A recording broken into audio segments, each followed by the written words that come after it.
everyone, what's happening? My name is Richard, how are you? Sorry, I'm in a singing mood right now. I'm wearing my Lion King Broadway shirt that I got the other day, so puts me in the mood to sing. Anyways, y'all, today it is Friday.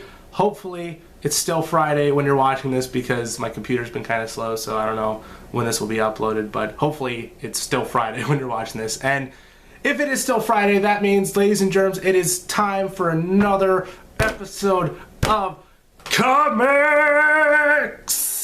Now, if you didn't see the last episode of Comics where my good friend and co-host Carter came back, go check it out. Tell us what you think. It's so awesome to have him back officially. Admittedly, though, he isn't in this episode because he's having some technical difficulties, but we are planning to do something later in the week. I don't really know what it is, but it's something. So if you're wondering why Carter's not in this episode, that's why, and I do apologize for that, but hey, you know, things happen. So this week I have about 8 books, I believe, and trying to figure out what the top billing one was going to be this week was kind of hard, but at the end of the day, I think I'm going to pick this. That's right, Batman Incorporated, number 13, the big conclusion to Grant Morrison's entire Batman run is here. But before I get to that thing, I do have 7 other books to review, so let's get to those, shall we? So the first book I'm going to talk about is the first of 2 annuals I picked up this week. And the first of those 2 annuals is none other than Animal Man Annual, number 2 by Jeff Lemire with art by, guess who? Travel Foreman, y'all! Woo! You know, Jeff Lemire, he's doing such a great job in DC's entire continuity with all the characters he's working on. That being said, his best character by far is still Animal Man. He's rocking this. And this issue particularly is fantastic. It's moving, it's beautiful, it's incredibly well written. And to heighten the awesomeness, Travel Foreman delivers some of his best work he's ever done. Why isn't this guy doing another DC book right now? I mean, come on, let's get him doing more stuff. I honestly think the only other DC book I've read Travel Foreman or seen Travel Foreman stuff in was the Halloween issue for Action Comics, and that was awesome. So let's do some more Travel Foreman stuff, huh?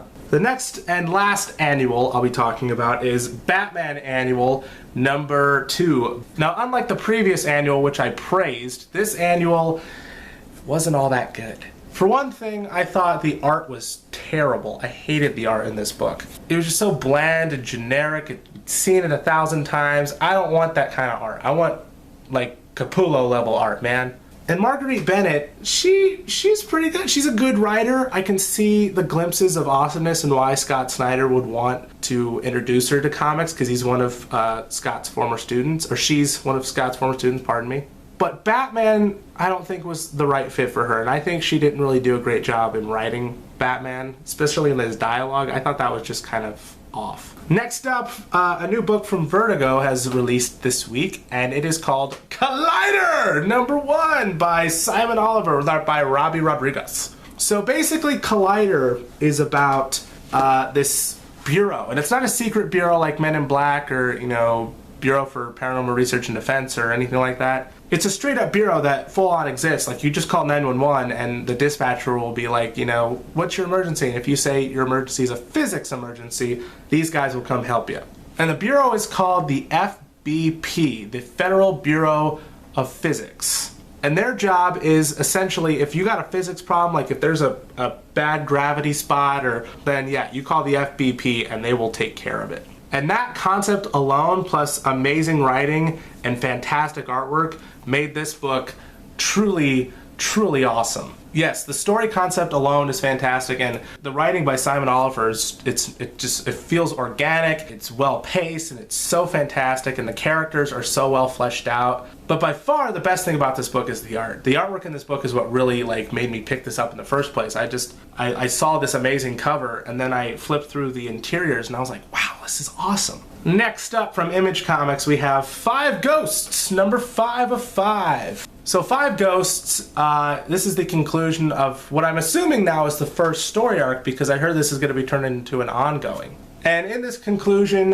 we have a kind of fun battle between our main character and this villainous character right here.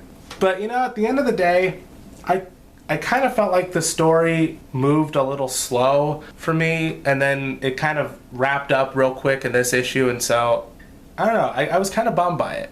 Though I will say the art in this series continues to be fantastic. Mooneyham, I don't know your first name, Mooneyham, but I love your stuff. Next up, we have Guardians of the Galaxy from Marvel by Brian Michael Bendis, there by Sarah Pichelli, or some of you might know it as the Angela issue.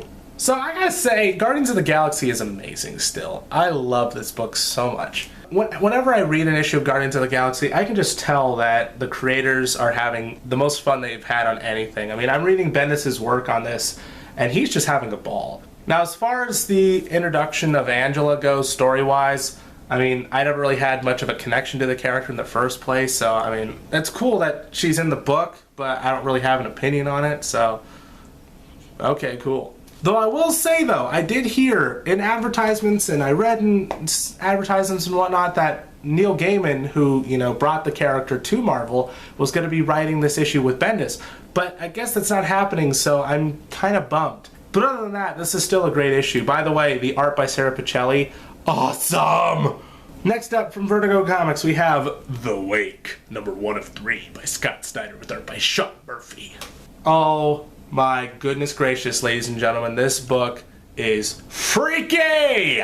Oh gosh, this was amazing. The story is, I don't even know what to say. Scott Snyder, by far, is like the master of horror in comics right now. Like, I have yet to read a horror-based comic from him that hasn't given me somewhat of the heebie-jeebies just reading it. These creatures he's created are freaking me out, man, and I love it. And it also helps that Sean Murphy draws them in such freaky ways, and so whenever they appear, I'm like, ah! There's one particular moment in this comic that freaked me out. I'm not even kidding you. I'm not going to say what it was, but it freaked me out. And let's just say it sets up kind of, it's like you're still kind of in an adrenaline rush, and then like it takes a really sharp turn, and you're like, ah! Stop it! Scott, Sean, I love you guys. Thank you for scaring the crap out of me.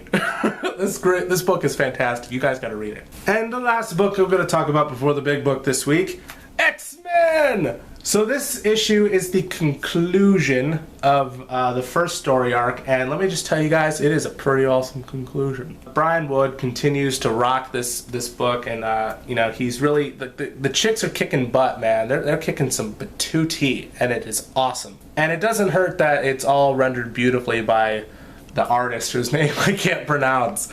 Oh my god, this book is on the fast track to being one of my favorites from Marvel. It is so good. Brian Wood just continues to prove that he is one of the top creators in comics. And the last book I'm going to be talking about, the epic conclusion to Grant Morrison's 7-year-long Batman story, Batman Incorporated #13. So I am 110% aware that there are zillions upon zillions of comic readers out there who hate, nay, loathe Grant Morrison's Batman work.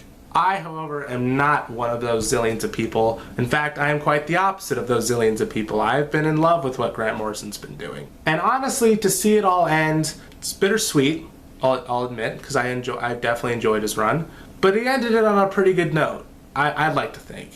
I will say it's a bit misleading to call it an epic conclusion, because it's a pretty quiet, it's a pretty quiet ending. It's just another issue of Batman, really.